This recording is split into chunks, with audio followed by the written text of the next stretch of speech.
विहाड़ी की ज़हीन और फतीर तालिबा असबा फातिमा ने मैट्रिक इम्तिहानात में 1200 में से 1187 नंबर्स लेकर मुल्तान बोर्ड साइंस ग्रुप में दूसरी पोजीशन हासिल कर ली। इतनी मेहनत जैसे कि रेगुलर स्टूडेंट्स करते हैं वैसे ही मेहनत की है। ग्रेजुएशन के बाद सीएसएस।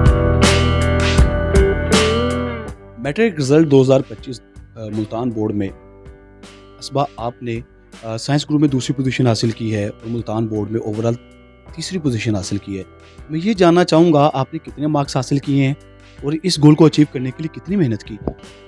मैंने 1187 मार्क्स अचीव किए हैं और इतनी मेहनत जैसे कि रेगुलर स्टूडेंट्स करते हैं वैसे ही मेहनत की है। लेकिन जैसे साइंस सब्जेक्ट्स हैं उनमें थोड़ी एक्स्ट्रा मेहनत की ज़रूरत होती है तो उनको थोड़ा ज़्यादा टाइम देना पड़ता है। तो उसके लिए सर महमूद हमें पढ़ाते हैं और उन्होंने जैसे जैसे गाइड किया हमारे टीचर्स ने वैसे ही आगे लेकर चले। और सर फ़रूख ने 8 सब्जेक्ट्स पढ़ाए हैं और 8 सब्जेक्ट्स के लिए टेस्ट के लिए मेनली सर अब्दुर्रहमान की एकेडमी ज्वाइन की थी। तो जिस तरह से टीचर्स हमें गाइड करते हैं हम उनको फॉलो कर रहे थे, तो इसीलिए फिर इतने मार्क्स आए क्योंकि हमने टीचर्स की गाइडलाइंस को फॉलो किया था। 1187 मार्क्स है। आपने कोई गोल सेट किया था कि इतने मार्क्स आने चाहिए, इतनी पोजीशन होनी चाहिए? आपने जो एफर्ट की उसी के मुताबिक रिजल्ट आया? अल्हम्दुलिल्लाह रिज़ल्ट बहुत अच्छा है, लेकिन मैंने 1194 या 93 तक रखा था क्योंकि मैंने पिछले रिज़ल्ट देखे थे और इस पर ही पोजीशन फर्स्ट यहाँ तक बन रही थी। मुझे था कि अगर इतने मार्क्स आते हैं तो पहली पोजीशन बन सकती है, लेकिन कुछ मार्क्स जो है वो आर्ट्स में कटे, उसकी वजह से पोजीशन 3rd तक आ गई, लेकिन डिस्ट्रिक्ट में अभी भी पहली ही है। किसी के साथ क्लास में या कजन्स में कंपटीशन था कि मेरे मार्क्स ज़्यादा आना चाहिए एक स्टूडेंट्स के साथ, या आपकी क्लास फेलो करीबी ऐसा कुछ था? क्लास में सभी बच्चे कंपटीशन में थे तो उनके साथ था, क्योंकि 9th में भी बहुत ज़्यादा थे एक एक नंबर के फ़र्क के साथ थे, तो सबके साथ ही एक कंपटीशन होता है कि हमने अपनी पोजीशन को मेंटेन करना है। कि 9th में मेरे 551 मार्क्स थे और बाकी जो थे वो एक एक नंबर के फासले भरी थे, तो उनके साथ। इस शानदार कामयाबी का क्रेडिट आप किसको देना चाहेंगे? मम्मा को और फिर बाबा को और उसके बाद मेरे सब टीचर्स को और एजुकेटर स्कूल जिन्होंने तैयारी करवाई और फिर उनका टेस्ट सिस्टम बहुत अच्छा है तो उनको भी क्रेडिट जाता है। एजुकेटर में आप पढ़ती रहीं, कोई एक्स्ट्रा क्लासेस ली, कोई कोचिंग क्लासेस ली, टेस्ट सेशंस अटेंड किए? जी, सिलेबस ख़त्म होने के बाद उनके एंड में टेस्ट सेशंस होते हैं, सीरीज़ होती हैं। उनकी पहले 25% सिलेबस की, फिर 50% और फिर 100%। तो जो प्री मॉक एग्ज़ाम्स थे वो बहुत अच्छे हुए और फिर थोड़ा सा मार्क्स कटे थे पहले मॉक्स में, लेकिन जब दोबारा मॉक्स दिए तो उनमें रिज़ल्ट थोड़ा इम्प्रूव हुआ। रिजल्ट करीब हो तो दिल की धड़कन तो तेज़ होती है। सबसे पहले किसकी कॉल मसूल हुई या किसने बताया कि आपकी पोजीशन आ गई है?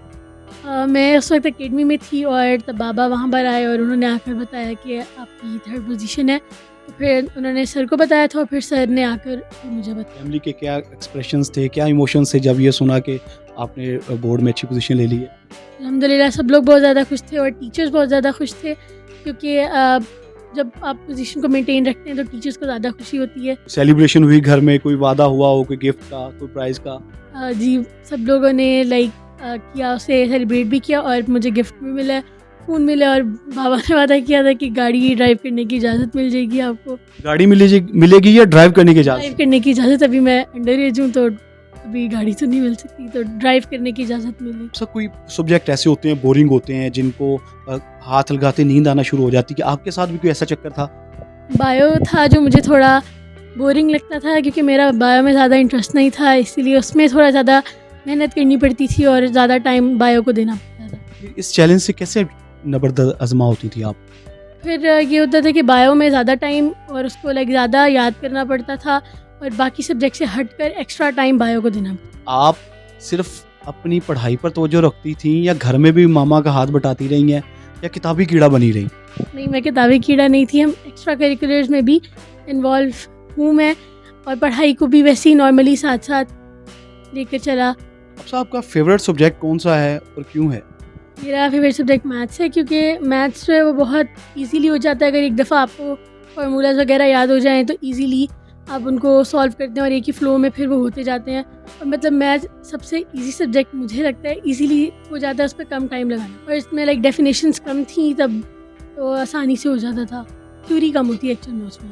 डेली रूटीन बताएं कैसी है? डेली रूटीन यही थी कि पहले स्कूल होता था, फिर घर आके 1-2 घंटे की ब्रेक, फिर एकेडमी होती थी, उसमें एकेडमी मेनली टेस्ट सेशंस के लिए ही थी तो कभी कभी वहाँ से ब्रेक हो जाता था और फिर सर आते थे घर पढ़ाने, तो उनको रेगुलर वो पढ़ा भी रहे थे और फिर वो टेस्ट भी ले रहे थे। और उसके बाद फिर रात में थोड़ा टाइम फ्री होता था, तो उसमें एक्स्ट्रा जो भी एक्टिविटीज़ होती थी वो। और घर में किसी ने आपको मोटिवेट किया हो कि आप में वो सलाहियत है कि आप बोर्ड को टॉप भी कर सकती हो, और हेल्प आउट भी किया हो इसमें आपको? जी, मम्मा ने किया कि आपके अंदर वो पोटेंशियल है कि आप बोर्ड तक जा सकती हैं। उसके बाद टीचर्स ने, बाबा ने और इन सब ने इतनी दुआएं भी की, तो फिर एक मोटिवेशन मिली कि yes I can make it to the board. तो घर से मिली मोटिवेशन। असबा ये बताइएगा फ्यूचर गोल्स क्या हैं, क्या करना चाहती हैं आगे? अभी मैं प्री इंजीनियरिंग कर रही हूँ और मैंने आगे लम्स या नस्ट में उनका एंट्री दूँगी और इंजीनियरिंग की कंटिन्यू करूँगी और ग्रेजुएशन के बाद CSS को आगे करना है मैंने इंशाल्लाह, और उसके बाद मेनली फॉरेन अफेयर्स में इन्वॉल्व होना है। ये तो है आपकी ख्वाहिश। मामा बाबा क्या चाहते हैं आप क्या बने? मम्मा बाबा चाहते थे कि मैं मतलब वो डॉक्टर्स हैं तो वो यही चाहेंगे कि मैं डॉक्टर बनूं, लेकिन उन्होंने फोर्स नहीं किया। उन्होंने यही कहा कि जिसमें आपका इंटरेस्ट है आप वो करो। मेरे साथ असबा के टीचर महमूदुल हसन साहब मौजूद हैं। सर बताइएगा असबा कैसी स्टूडेंट है, कैसी बच्ची है? असबा एक ब्रिलियंट स्टूडेंट है। इसने बहुत ज़्यादा मेहनत की है और अपने आप को इम्प्रूव किया है। इसकी मैंने ट्यूशन शुरू की थी 8th क्लास में। उस वक़्त इसमें इतनी नहीं थी, लेकिन बाद में वक्त के साथ साथ इसने अपने आप को बहुत इम्प्रूव किया है। इसकी वालदा भी बहुत ज़हीन स्टूडेंट थी, उसने भी टॉप किया था अपने दौर में, वो उसको भी मैंने ही पढ़ाया था। अब इसने भी माशाल्लाह तीसरी पोजीशन बोर्ड में ली है। ये इसकी मेहनत का नतीजा है।